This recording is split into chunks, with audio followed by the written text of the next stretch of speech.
Hi, my name is Philip Robinson and I'm coming to you from Atlanta, Georgia at the ACR meeting in 2019. I'm from Brisbane, Australia, and I've come back from Desiree van der Heide's talk on non-radiographic axial spondyloarthritis, 4M001.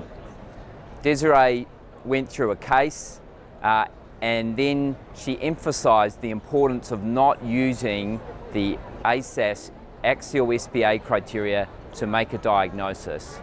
She emphasised that because that's not how they were designed to be used.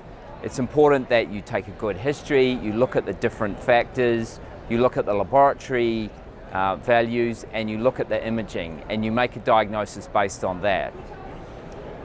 She also emphasised through a number of studies showing that the burden of disease in non-radiographic axSpA was the same as ankylosing spondylitis. So essentially contributing to the conclusion that this is one continuum.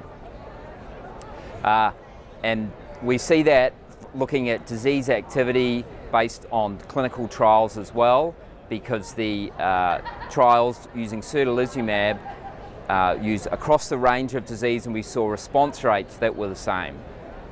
So I think we should think about axial SPA not as two diseases as they have evolved to be thought about, but as one disease. And I suppose the last major point to think about is the importance of imaging, both for diagnosis, but also in the right group. There are certainly emerging studies showing that a huge percentage, up to 80%, for example, of women who have just delivered babies have positive MRI scans, sacroiliac joint MRI scans. So it's important that you think about who you're imaging and that they make sure that you're imaging in the right clinical context and those who have a high probability of having the disease. And if you do that, then you're not going to go wrong when you're making the diagnosis, and you're not going to go wrong when you're thinking about treatment. If you want to know more, I would encourage you to visit roomnow.com for further information and videos.